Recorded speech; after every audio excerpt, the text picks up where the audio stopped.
السلام عليكم حبايبي، شو اخباركم؟ ان شاء الله بخير. معكم ام عمر من قناه كلشكم. اليوم بدي انزلكم وصفه لشوربه العدس اللي بساويها انا. هي عن طريق والدتي، الله يخلي لكم امهاتكم جميع يا رب. من زمان بساويها وعن جد بتطلع طعمتها كتير كتير طيبه. طبعا غير شوربه العدس التركيه، هي شوربة العدس السورية، وفي ناس بيضيفوا من عندهم او بينقصوا شيء، انتوا اللي بدكم اياه. بس عن جد امشوا مثل الطريقة اللي بساويها انا، وعن جد بتطلع طعمة ولا اروع. جربوها وادعوا لي. هلا حنبلش بالمقادير. اول شي حبايبي، قبل ما ابلش، اذا عجبتكم وصفاتي لا تنسوا الاشتراك بالقناة وتفعيل زر الجرس ليصلكم كل جديد. هلا حبلش بالمقادير. قول بسم الله. عندي هون كاسة عدس الاحمر طبعا، وعندي هون ربع كوب برغل خشن، برغل ناعم، اللي بدكم اياه ما بتفرق. وعندي هون معلقتين كبار رز حبة كبيرة أو الحبة القصيرة كمان ما بتفرق. عندي بصلة، وعندي ملح، فلفل أبيض، عندي ملح فلفل أبيض، وعندي كمون. طبعا هلا بدي افرم البصلة، افرم البصلة ناعم. بدي احطها بالطنجرة مع شوية زيت زيتون وشوية سمنة، يعني قدر معلقة كبيرة معلقة كبيرة. خليكم معي. وهلا بدي اغسل العدس والرز والبرغل كلهم مع بعض. خليكم معي لارجيكم الخطوات خطوة بخطوة لتطلع شوربة عدس ولا اروع. هاي حبايبي حطيت شوية زيت زيتون، شوية سمنة اللي عم قلي البصلة اللي قطعتها قطع، يعني هيك شيء انه بالاخر حبايبي شوربة عدس بدنا نطحنها.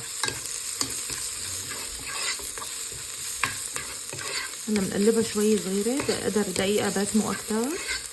بكون انا غسلت العدس والبرغل والرز. جربوها عن جد حبايبي، هالطريقة كتير بتطلع شوربة عدس غير شكل.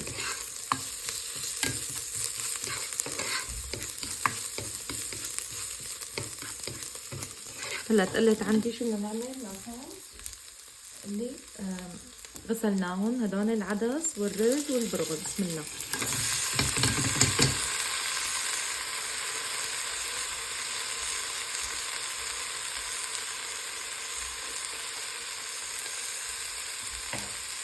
هيك بس بعمل لهم هيك تقليبتين بس هيك.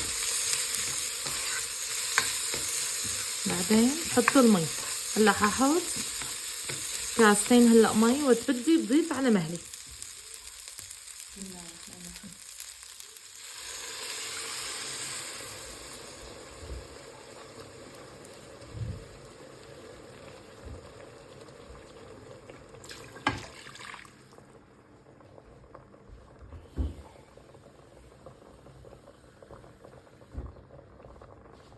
هلا حبايبي بنتركها على نار هادية، وكل شوي تاني بنشق عليها مشان ما بعد الشر تحترق، وبنحركها. وقت بتلاقيوها ناقصة مي بتعود بنضيف المي على مهلنا.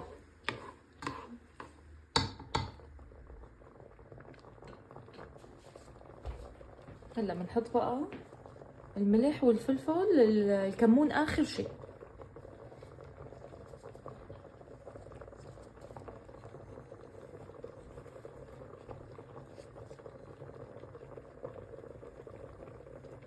خلي الكمون اخر شي.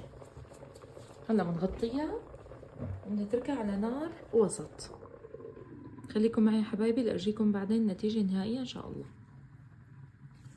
رجعت لكم حبايبي بعد ما استوت عندي. صفي بس نخلطها. شوفوا بسم الله ما شاء الله القوام. طبعا فيكم تضيفوا مي، أنا ما حأضيف هلا لأخلطها مزبوط بالهاند بلندر أو بالخلاط. شوفوا بسم الله ما شاء الله، والريحة يا عين يا عين ولا أروع.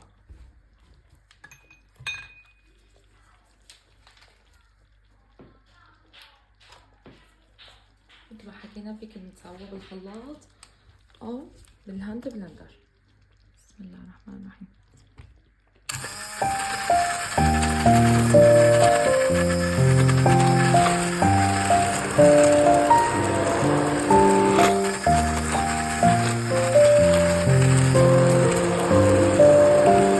حبايبي بعد ما خلطناها شوفوا القوام بسم الله ما شاء الله. شوفوا لي شوربة العدس عن جد ولا أروع، والريحة يا عين يا عين. جربوها حبايبي وادعوا ليها.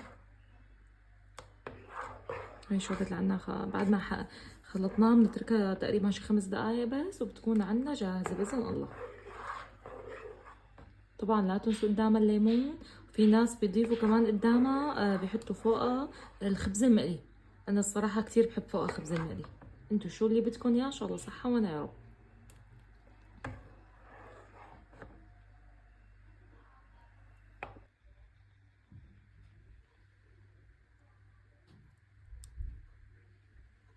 وهي شوربة العدس عنا صارت جاهزة. شوفوا هالقوام ما شاء الله ولا اروع.